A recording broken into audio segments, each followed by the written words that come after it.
My son got into his dream internship, a tech firm that could launch his career. 1 month in, he was called into HR. There's a concerning video of you circulating. It was a deepfake. His face, edited onto a rant full of slurs. Posted by a burner account. We traced the IP. It was a Wi-Fi network on our street. The only neighbor who'd ever mentioned the internship? The one whose own son was rejected. After Caleb got suspended from Stratos Labs, he didn't leave his room for days. He barely ate. I could hear him pacing up there, sometimes muttering to himself, sometimes crying. It broke me. Jen kept it together for his sake, but I caught her sobbing in the laundry room once. That was when I decided this wouldn't go unanswered. I didn't raise a perfect kid, but I raised an honest one. Caleb doesn't lie. He doesn't throw around slurs or insults. He's the kind of kid who double-checks his grammar in text messages. Seeing him accused of something that disgusting made me feel like I failed him. I had to fix it. Once we confirmed the video upload came from Randy Mark's house, I went over every interaction we ever had with him. I started seeing it all different. Gavin had always tried to one-up Caleb, even when they were younger. If Caleb got a B+, Gavin got an A, at least according to Randy. If Caleb built a science project, Gavin's was more advanced. It never ended. We just thought they were normal teen boys being competitive. Now I saw it for what it really was. Envy. And spite. I spent nights sitting at the kitchen table going through what our cybersecurity guy had sent us. Gavin had masked his tracks, but not well enough. The software he used to generate the deepfake had a trial watermark. Our guy traced that to a cracked copy downloaded from a known pirating site, again, through Randy's home network. Sloppy. The Discord messages were the cherry on top. Gavin didn't just hate Caleb. He was obsessed with him. There were old messages going back months where Gavin made jokes about Caleb being a diversity hire, mocking the fact that Caleb had gotten into the internship because he checks boxes. It wasn't just bullying. It was calculated. Still, I didn't want to ruin someone's life based on suspicion. I gave Randy a chance to step up. To be a man. He didn't take it. So I made a folder. Inside were the logs, screenshots, transcripts, everything. I labeled it Stratos Evidence Package. I printed a second copy and sent it anonymously to the Stratos Labs legal department, HR, and their public relations team. Then I reached out to a contact of mine from college who writes for a mid-sized tech blog. I told him everything. I didn't name Caleb or Gavin, just laid out the bones of the story. Intern gets framed by deepfake made by jealous peer. He asked for proof. I gave him some. Enough to pique his interest. He ran with it. The article went viral in a day. Rising tech intern sabotaged by neighbor's deepfake smear. Reddit blew up. Twitter too. Stratos Labs issued a vague statement at first, saying they were re-evaluating the situation. But then they got bombarded. Comments flooded their LinkedIn. People demanded to know why a promising student was punished for a deepfake attack he didn't commit. 3 days later, Stratos emailed Caleb and asked to meet via Zoom. I sat next to him for the call. Their VP of HR apologized. Said they'd made a mistake. Said they'd welcome him back. They offered him extended mentorship, a revised project schedule, and an on-site apology. Caleb didn't say a word at first. Just nodded. When the call ended, he didn't smile. He didn't cheer. He just stared at the laptop screen and whispered. They believed it. All of them. Just like that. I could have let it end there. But I didn't. After Stratos took Caleb back, things should have settled down. They didn't. Randy knew. I never told him I was the one who sent that evidence to Stratos or the tech blog, but he figured it out. He started acting strange. Cold stares. Passive-aggressive comments. One morning I came out to find our mailbox ripped open. No mail inside, just the door hanging off one hinge. Our trash bin got knocked over twice that week. Random, maybe? But I had a feeling. Then the phone calls started. Blocked numbers. No one talking. Just silence on the other end. Sometimes heavy breathing. Sometimes a click and then nothing. Jen was scared. She wanted to call the police, but I knew what they'd say. No real evidence. So I started documenting everything. Every call. Every mailbox incident. Every weird car that parked on our street too long. I installed cameras, front yard, backyard, even one tucked behind the garage that pointed toward the Marks' house. I told no one. Then one night around 2 a.m., I saw someone walking past our driveway on the security feed. Hood up, flashlight out. They stopped at our garage. Tried the door handle. Found it locked. Walked off. I replayed the video again and again. It was Gavin. Tall build. Same walk. Same lazy shuffle with the right foot. The next morning, I found a small chip in the side mirror of Caleb's car. Like someone had keyed it or thrown something sharp. Petty stuff. But it was adding up. So I called my lawyer. I wanted to sue them. Not just for defamation. I wanted a restraining order. I wanted charges. But the lawyer warned us, without Gavin confessing, it would be tough. We could present the deepfake evidence, the IP trace, the Discord messages, but it was all circumstantial unless Gavin admitted it or someone inside their home turned on him. So I came up with another plan. I mailed Randy a letter. Not an email. A real letter. One of you still has time to come clean. The other will take the fall. Don't test me. No signature. Just that. A week passed. No word. Then someone knocked on our door. It was 7 p.m. on a Sunday. We weren't expecting anyone. I opened the door and there stood Gavin's mom, Michelle.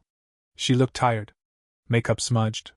Holding a flash drive in one hand, a manila folder in the other. She didn't say hello. Just walked in and sat at our dining room table. I can't do this anymore, she said.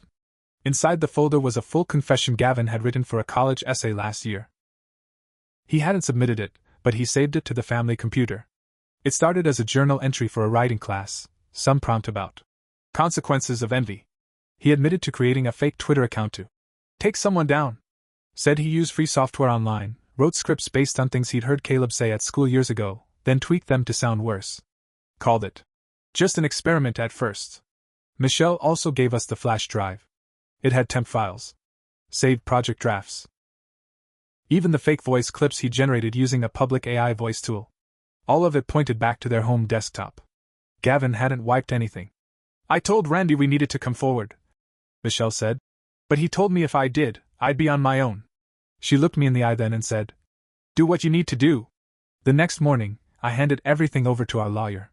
He looked through the flash drive, the folder, and said one word. Nuclear. He filed a civil suit that same week. Defamation, harassment, emotional distress. Against both Gavin and Randy Marks. Caleb was listed as the victim. Jen and I were listed as co-plaintiffs for the personal and property harassment.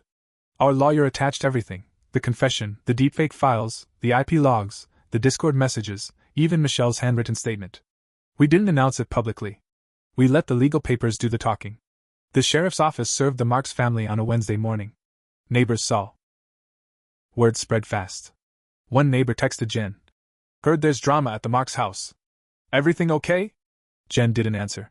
We didn't need to explain. 2 days later, Randy came to our door. I was in the garage when I heard the knock. He stood there, arms crossed, eyes bloodshot. I could smell alcohol on him from 5 feet away. You happy now? He asked. You destroyed my family. I didn't say anything. I built a life here. I served this community. And you turned my own wife against me? I stepped closer. Your son made a deepfake video to ruin mine. You covered it up. He didn't deny it. Just stood there breathing hard. Then he spit on the ground next to my shoe and walked off. Michelle moved out a week later. She took Gavin with her. Rumor was they moved to her sister's place near Greensboro. Randy stayed behind, but things got worse for him fast. His job with the city? He was asked to take administrative leave after our lawyers shared a copy of the lawsuit with the town board. They didn't want his name in headlines. A week later, they quietly terminated him. But here's where things took a sharp turn. A reporter from the same tech blog that broke Caleb's story got wind of the lawsuit. She reached out again, asking for an interview. At first, I hesitated. But Caleb said yes. He went public. His face. His name. Everything. He told the story from the beginning. The betrayal, the HR meeting, the way it made him feel like a criminal for something he didn't do. He showed them the deepfake. The blog published the full piece. This time, national outlets picked it up. CNN called. NBC. Wired. Even the New York Times ran a short column about it. When AI lies, how a teenager fought back against a deepfake smear. Stratos offered him a paid position for the fall. 2 other tech companies reached out with full-time offers. The public support was overwhelming. People flooded the GoFundMe that Jen's sister quietly started to help cover our legal costs. But not everyone was happy. About 2 weeks after the story broke, Caleb got an email from an unknown address. You think you won? You only got part of it. Attached was a video clip, blurry, black and white, from what looked like a school hallway. Caleb walking, headphones in. Then the camera cuts. Next scene, a locker covered in hate speech. Caleb's name on it. Another deep fake. This one was worse. Whoever made it stitched together old school security footage and used AI to manipulate frames. Made it look like Caleb defaced someone else's locker. But we knew it wasn't real. The metadata on the file was garbage. Overcompressed. Full of copy-paste artifacts. This was a desperate shot from someone still clinging to the lie. We sent it to our cybersecurity guy again. He ran it through his tools. Guess what? It came from a library Wi-Fi on the other side of town. Traced the session. Surveillance footage showed Randy walking out of the building at the exact time the file was uploaded. Randy wasn't done. He was doubling down. When our investigator confirmed Randy uploaded that second deepfake from the public library, something inside me snapped. This wasn't a mistake anymore. It wasn't Gavin being a stupid, jealous kid. This was Randy, a grown man, trying to destroy my son. Twice. After being caught. After losing his job. After his own wife left him. We turned the new video over to the DA's office. This time, we pushed for criminal charges. Forgery, defamation, cyber harassment, tampering with digital records. Our lawyer made sure the DA saw the full picture, not just the deepfakes. The pattern. The threats. The attempted break-in. The silence on the other end of our phone line every night for weeks. A grand jury indicted Randy Marks 6 weeks later. The arrest made local news. A mugshot of a 48-year-old man in a windbreaker, eyes empty.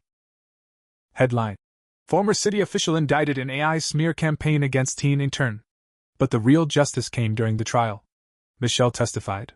Said she found Randy on the family computer late at night, headphones in, mumbling to himself. She saw the deepfake program open.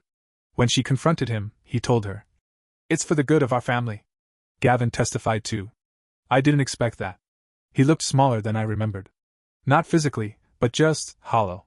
He said his dad pushed him. That it started as a joke, something petty, stupid. But Randy made it worse. Told him Caleb didn't deserve what he had. Told him it wasn't real merit. That Randy himself helped edit the final cut of the video.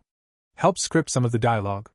Even encouraged Gavin to save the files on their home network so they could monitor the fallout together. It wasn't just Randy covering for Gavin. Randy orchestrated it all. The jury came back unanimous, guilty. He was sentenced to 2 years in state prison, plus probation and mandatory therapy for digital abuse. It wasn't much, but for a man like Randy, who used to shake hands with councilmen, who used to act like he ran the street, it was humiliation he couldn't wash off. But I wasn't done. With the civil suit still pending, I added every new piece of evidence: the second deepfake, the library footage, the testimony. Our damages climbed. Emotional, reputational, career impact. We sued for $1.2 million. Randy didn't even fight it. He had nothing left. The judge awarded us the full amount. His house went into foreclosure. His pension got frozen pending appeal. His name became the warning label every HR department used in North Carolina when training interns on digital harassment. As for Gavin, he enrolled at a community college under a different name. Never reached out again. I hope he grows up. But that's not my problem. And Caleb? Caleb finished his internship. Got offered a full-time role. Moved out to Seattle. He still doesn't post much online. Still double-checks everything he says. But he's stronger now. Sharper. He learned early how dangerous jealousy can be, especially when it wears a neighbor's smile. Sometimes, late at night, I sit at the kitchen table and look at that first letter I sent to Randy. One of you still has time to come clean. The other will take the fall. Turns out, they both did. And I'd do it all again. Twice.